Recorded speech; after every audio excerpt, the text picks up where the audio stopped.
Hello and welcome to Wellness by Design today. I'm Jane Hogan, the wellness engineer, and today I'm really delighted to welcome our guest, Jodi Cohen. Welcome, Jodi. Oh, thank you. It's great to see you. Oh, so great to see you. And I've seen you a lot recently because we were both at the same conferences back to back weekends.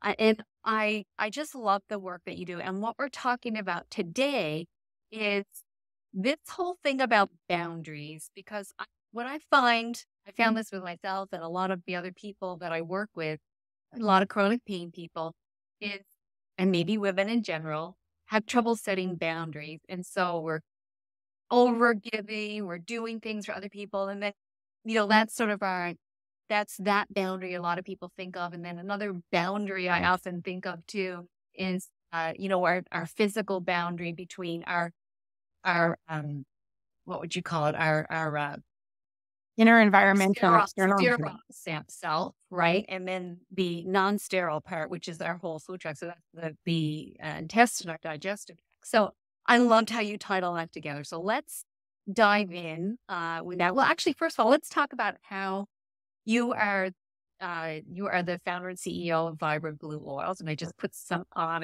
I love this Well, Parasympathetic. thank you. Me too. It's one of my favorites. And you do all oil blends, and I know you intuited like what oils to blend together. And I just love your oils, and my audience loves your oils too. They would say, "Thank you so Oh, much for telling us about them." And and you wrote a book. I got your book, The Essential Oils to Boost the Brain and Heal the Body, which is really lovely. Great information in there and what oils to use for what. So thank you for all that great work in the world. And you were already on the podcast, so we already found out about your history and what kind of led you here. yeah.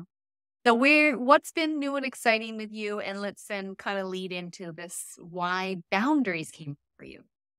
So as you know, I'm the mother of two, and I lost a child 5 years ago in a car accident. And then I really hunkered down, wrote the book, and it was the week before my daughter started high school. So my big goal was just keeping her afloat and getting her to college.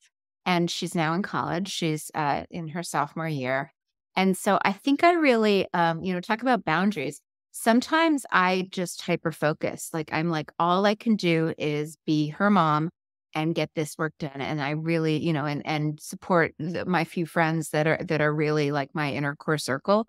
Um, and then suddenly I had more time and more capacity to travel and, go to conferences with you, to start dating someone. And it's fascinating. I'm 54, and you think you know yourself and you think you know who you are. And then suddenly you're put in this relationship where you really care about somebody, and you love them. And all of a sudden you notice like, oh my goodness, look at how I'm responding in this situation. And look, you know, I, and it just allows you, it's almost like practice. You get to really practice what you stand for and what you believe in. And that event that we were at, Ben Greenfield kind of talked about his hierarchy, like he puts spirituality first. I kind of put self and exercise first. And then he puts spouse next, and then kids, and work last. And I think it's really important to know, I call it personal responsibility, like what's mine and what's other people's, because after Max died, that got incredibly messy. There were a lot of people that had their own idea of what I should be doing and how I should be behaving, that projected that onto me in ways that didn't really feel helpful or supportive, you know. And then there were people that I just started noticing I didn't really have the energy and the bandwidth that I was used to having, because grief was so energy consuming that I couldn't do what I used to do. I couldn't always be the good girl. I couldn't always, I had friends that live, on the other side of town, and they would insist on getting together at like the worst traffic time, and I would just accommodate, you know. And I realized I can't do that anymore. And so I had to get really clear and really dial in like this concept of personal responsibility. What's mine and what's other people's? And I'll give you an example. Like one of the things I decided is with my company, if anyone on my team makes a mistake, that's mine. That's me. I will hold that, accountable and like, gosh, we're sorry, sometimes, I write really quickly and sometimes my grammar's off or I misspell something and people will tell me and I'll be like, you know what? Thank you. That's so helpful. I really appreciate that. You're totally right. And then there were times when, someone would try to, I found it kind of manipulative, like you made me feel this or you did that and that. Like I got this email the other day from somebody who's like, she took advantage of our $15 offer and she's like, you charged me sales tax. And I'm like, well, I have to. um, the US government, the state of Washington charged you sales tax because, you purchased something in the state. And she's like, well, it's a promo. And I'm like, yes, Anne, it was like less than $1. So I'm like, this is kind of bananas. But, like that's not something like I'm so sorry that you're so upset about paying, slightly more for sales tax, but I can't like that is you, you know. We agree to live in both country. Yeah, yeah, I can't carry other people's stuff for them. And so I think that's kind of part of boundaries. And I do think, in this blog you mentioned, I talk about how there is an energetic component to parasites, right? If we're like we can think about this an energetic match. Like sometimes you walk into a party and you have a conversation with someone and you feel like you've met your long lost best friend. Like you're so alike. It's so fun. You feel so energized, connecting, like you could talk to them all night. And other times you walk in and you have a completely different experience. Like for whatever reason, someone's, they're angry or they're attacking. My friend showed me something the other day. She was pouring rain in Seattle and she was trying to park and whatever. The people around her didn't do the best job. So she did the best she could with the space. And she like walked her kid into the preschool, came back out and somebody had left like a printed card, like you parked like a jerk on her car. And we're both like, it's really interesting. Like they actually had cards made up and are running around looking for that. And yes, valid. It was not her best parking job, but it was kind of also in response to what was available in that situation. But, Like, just the fact that someone would put that much energy into, I'm going to have cards ready for these situations. yeah, yeah, you're looking for negative and, like, would you really wanna be friends with that person? Like, do you really want Debbie Downer as your bestie? So it's getting really clear on what do I take responsibility for and what is not mine. And once you're clear on what's not yours, you're able to let that go. And from an energetic point of view, that means, like if you think about the process of healing, right? It requires energy. And so much of what I'm trying to do and explain in the book is, let's calm your stress response so that you don't think you're under attack and you can allocate energy to healing. Let's get you sleeping so that you have, you heal a lot while you're sleeping. You're actually healing. Let's help your body get rid of garbage, and this is really important, the mold, the metals, the parasites, the viruses, because if you're holding on to them, your immune system is always responding. And if it's always responding to that, how can it heal? So I feel like energetically, if you're carrying, someone else's stuff for them, that's eating up your energy that then can't be used towards healing. Mm. Yeah, I love that. That's so true. You made me think too about talking about relationships and how they really are like teaching. They're like our Not a mirror. that's Yeah, how fabulous mirror. yeah. And so you've got this new relationship and you're discovering new things about yourself. How in a new relationship, how hard is it to establish boundaries? That's what that is a work in progress. So I don't, like I'm still sorting that out. But one of the things that's become really apparent to me is that sometimes I overreact, or sometimes like we're so, he's Catholic, I'm Jewish. We actually were born in the same year in the same hospital, and so there's some things that we see very similarly, and some things that, the men are from Mars, women are from Venus. And so um it's not to me so much about boundaries as it is about respect and unpacking the situation and really hearing like, oh gosh, uh, when I called you and was really excited and curious, I thought I was being loving and supportive, and you heard that as she's trying to control me, and I'm like, okay, that wasn't my intention, but like, I appreciate that it's kind of, I think, really being able to put it in the three piles, right? Is this mine? And is this something that I could do differently? Is this yours? And is this your interpretation? And, can I just recognize that and not take it personally? Or is this something that is, us? And we, like, you're from Mars, I'm from Venus, we do it differently. And so I think in being able to do that, and the thing that I've noticed that's so interesting is when I do take accountability, when I say like, wow, that wasn't how I thought about it, but like, I totally see what you're saying and I'm sorry. It changes everything. Diffuses. Yeah. Mm, Yeah. Yeah. I love that. When you were talking about personal responsibility earlier and just that as well, and how that helps establish boundaries. Do you think that's critical in establishing I boundaries, think relationships?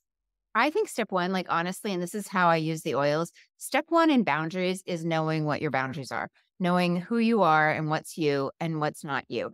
And in order to do that, like, this was a really fascinating discovery. Sometimes I crash test dummy myself. So, my son was killed in the car accident. His dad was the driver. There were three other boys in the car. Only one survived. There were all um, the aftershocks were kind of, in a way, sometimes more intense than the original trauma of the death. And at one point, there was legal action after the fact. A cousin of mine is married to a wrongful death attorney who volunteered his services. And I really didn't understand at that point. I had no idea what was coming toward me, the tidal wave that was rapidly approaching. So anyway, my dad actually died 6 months to the day after my son did, and he was in hospice, and I was with him. And this wrongful death attorney who volunteered to help me, but I hadn't really hired, calls me and is incredibly aggressive and threatening, basically claiming that, everyone's going to sue me. I'm going to lose everything. I need to retain him right then. Like, all of those kind of scare tactics and, put you in the fight or flight sympathetic nervous system tactics that, sometimes people who like to bully and manipulate for their job do. And I was really ill prepared, and it was really unbelievably overwhelming. I'm here with my dying dad. He's predicting worst case scenario. And then he's like, you have to make a decision. He's yelling at me. And I'm like, okay, I know what my decision is. I'm hanging up on you. Like, I just had to press pause and kind of give myself a moment. And then my dad was asleep. So I'm like, you know what? I'm just I know I can feel like my heart is exploding. I'm totally in fight or flight. Like, I just need to calm down. And the minute that I was able to, I apply my parasympathetic oil behind the earlobe on the masthead button. And I know this is far more extreme than most people have, but there are a lot of times when you're kind of on the roller coaster and you really feel like you have no choices, or someone's telling you you have to do something, and you really can't discern, you can't see the forest through the trees. And so anyway, I literally went outside and was walking in the trees and putting on parasympathetic and just trying to calm my nervous system. And what's interesting is, for me, walking really helps. There's that combination of like the eye movement that kind of balances the right and left hemisphere, just being outside. And after about 10 minutes, I could tell like my heart rate slowed down. I felt less anxious. And I thought about it and I was like, oh my goodness, like, what he was saying doesn't even make sense. Like, there is no reason I need to decide anything today. Like, it's possible that what he is suggesting could happen, but it's possible something else could happen. And I just started thinking clearly. And the realization that I had, that I have since kind of validated and backed up with research, is that when your body, it's your autonomic nervous system that controls your automatic functions. It's what keeps us alive. It lets us breathe. It lets your heart beat.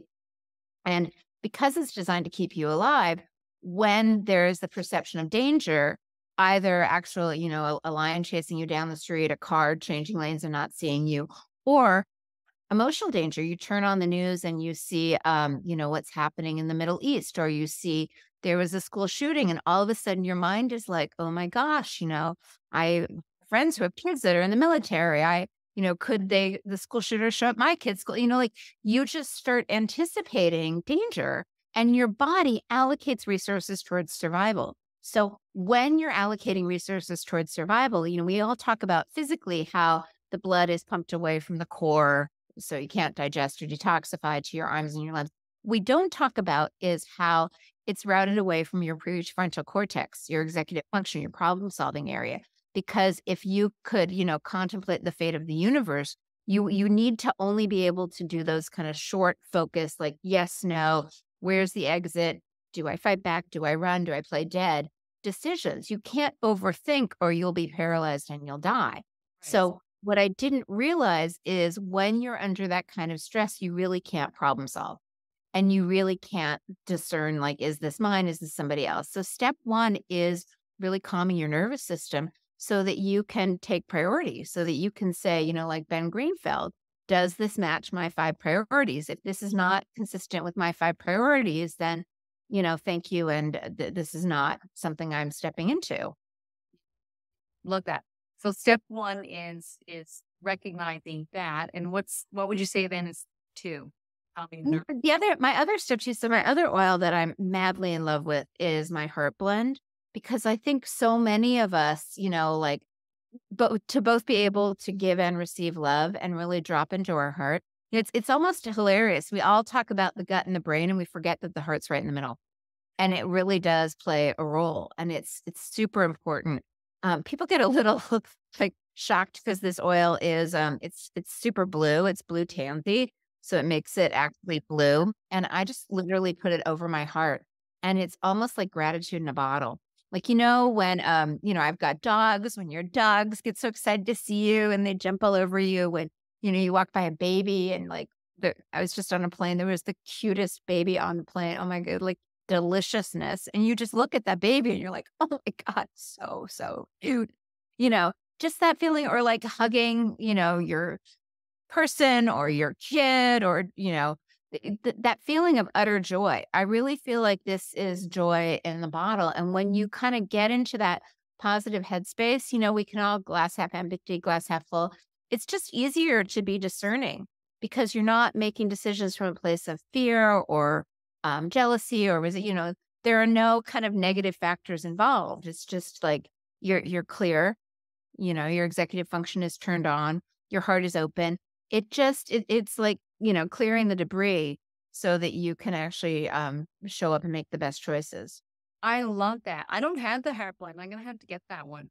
We'll send that today. Yeah. So calming the nervous system, getting your heart in that place of joy and cherish that kind of feeling. I love that because that I know only from the heart math, work from the heart math, that will raise the heart rate variability, which all those other good things that go along with that. So that's really beautiful.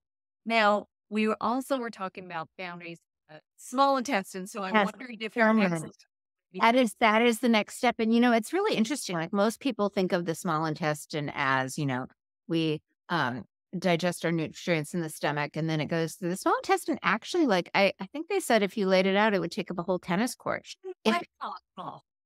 Yeah, right. Right. It's very discerning, and it basically either assimilates nutrients or, helps you move the waste out. It only takes in what you need, and it doesn't kind of take in what is not necessary. And so I love that. But sometimes there's dysbiosis, there's parasites, there's viruses, there are things in the small intestine that can kind of get into our system. And this is actually fascinating. So the creator of Cellcore, Todd Watts, is a friend of mine. And his big joke is like, do you have parasites? Take your pulse, meaning that everyone does. And, I traveled enough and was adventurous enough in my eating that I definitely picked up a collection along the way and had been working on this for decades. And anyway, I had a naturopathic appointment the other day. I have no parasites at the moment, like all that hard work. And I will say, I do feel like the energetic component is huge because I feel like, there's this idea of law of attraction. resonance and dissonance. Resonance is kind of the idea that like things attract to like, dissonance is kind of canceling it out. So if you're energetically kind of, taking everyone's stuff, like my daughter calls me sometimes, and she has some friends that I call it they vomit their emotions on her. They just call her and they dominate the conversation and it's all about them. And then she hangs up and she feels totally slimed. It's like they were feeling upset about something and they just vomited it all over her and then they feel better, but she feels horrid, and she's learning. She says like, "Oh, hey, I'm on my way to class, whatever. This isn't the best time. Can we text or can we talk later?" And it just kind of she's still kind and supportive, but she's not taking on their stuff, and the more clean we can be, the more we're not a match for other pathogens or parasites. So I will say, it definitely helps me emotionally, but that's the only thing I've done differently. And so I'm like, I wonder if that was like the, final straw that broke the parasite cleanse path, So you whatever. so you raise your energetic vibration. Is that what you're saying? Yeah. And then it's suddenly not a match. Well, I love the small intestine blend actually smells amazing. It's like very citrusy. It smells like candy to me. It's so yummy. And sometimes, like, we were both at these conferences. I'm very empathic and it can be very exhausting for me. And we were at conferences with people that are awesome. Like, there weren't really energy vampires in the room. That wasn't the problem. It was just so much energy. So I have to be really discerning. Mm. Yeah, I love that about salt hysteine. And you reminded me, so I'm certified to teach Dr. Sue Morter's energy codes. And Oh, I I love her. Yeah. there one time about pathogens. When you're not an energetic match for them, they don't survive, right? So, Yeah. yeah. So the oils will help. What other practices do you have to help raise your vibration? I mean, my big thing is eat, sleep, move, right? That was the first week that Max died. It's so interesting. People they try to help, but sometimes too much is too much, and they're like giving me all these therapist names and sending me books that I honestly couldn't read for the first 2 years. Like it was just a lot. And then someone said to me, all you need to do is eat, sleep, and move. And I'm like, that I can do. Like that's manageable, you know? Sleep, I think, is so important. It's your reset button. Movement is amazing. I think it moves a lot of energy. I'm a big fan of decluttering. Like, I really don't keep things for long. I think that there's energy and stuff. And the more you let go of that stuff, the more it frees you up. I try to eat like, it's not just how you eat or what you eat, but how you eat. So I try to stimulate my vagus nerve before I eat so that I'm turning on my digestion because when the body thinks survival is at stake, digestion doesn't really matter. And then I do this thing. It's going to sound a little weird, but sometimes every morning I like, I learned this from Jen Pasquier from Nature Provides. I turn clockwise, I guess, and basically say anything that, um, I picked up, like anyone else's energy, anything that doesn't really belong to me, I release.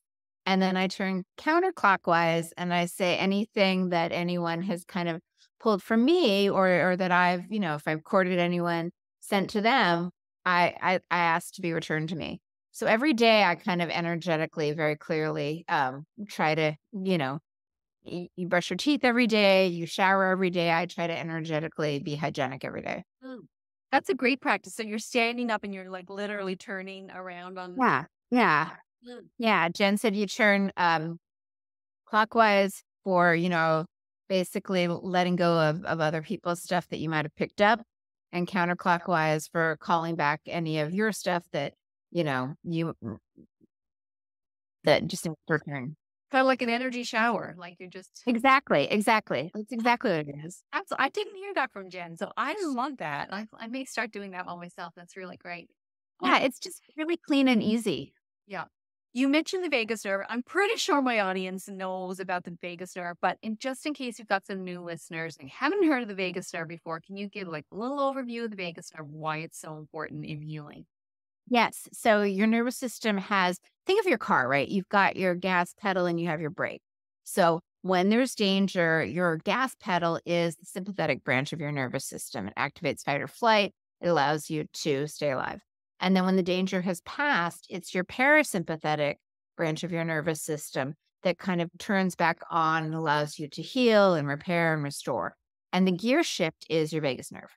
It's the longest nerve in your body, cranial nerve number 10. It literally is the gut brain connection. It starts the very back of the neck, splits, and is most accessible on both sides, kind of behind the earlobe. If you feel with me, That's behind what the I was earlobe, gonna you feel your say, brain. right? Yeah, and that's just where it's the easiest to access, and then it kind of winds through the throat, the heart, the lungs, every organ of digestion and detoxification. One of my early mentors, Dr. Datis Karazian, was a big fan of the vagus nerve, and he would, I loved him, but his advice was like, gag yourself with a tongue depressor. Yeah, You know, we can say that. Burst your face with freezing water, startle yourself. Early in practice, when I would try to tell that to people, like compliance was zero. No one wanted to do that. And I realized it's a little bit like your supplement graveyard. If you're not actually taking your supplements, they're not going to help you. So even things like deep breathing that are pleasurable, they require a little bit of, focus and effort. So what I'm doing with our parasympathetic blend, it's clove and lime. And what I have noticed, what I do differently is I do blends, because I find that when you combine things, you kind of get the best of both worlds. Mm. Clove is stimulatory and incredibly high in this constituent eugenol that is amazingly healing. And lime has really small molecules. All of the citrus blends have small molecules. That's why smelling them, you feel uplifted because it gets into your system really quickly. So when you topically apply it, it's stimulatory and has small molecules. So it almost acts like an acupuncture needle. And then the smell enhances it as well, because you start to smell it and it's almost Pavlovian. You're like, oh, I can relax. But physiologically, what that's doing when you apply it to that specific spot is it's literally gear shifting you. It's literally telling your body you are safe. Your heart rate can slow down. Yeah. Your breathing can return to normal. Your thinking can return. You do not need to feel like you're in danger and anxious or overwhelmed. You get to feel safe. And so that's what I really love about it. And I just, knowing physiology, like you mentioned, I do a lot of things when I make the oils. Like it's part intuitive, it's part deep understanding of your physiology, and then it's a lot of research, And past probably this and oils. then. Yeah. Yeah. And also your oils are really high quality as well, which is one of the things I love. Oh, Um, thank you. do you, are they sourced like from all over the world, or where?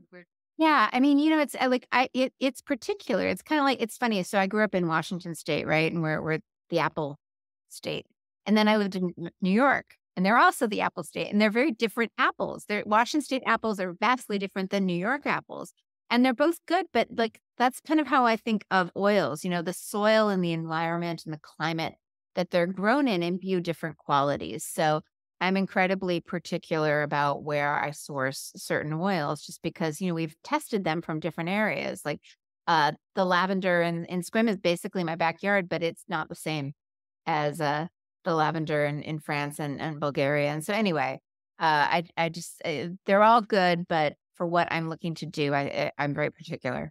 Yeah, yeah. Well, I love that you are.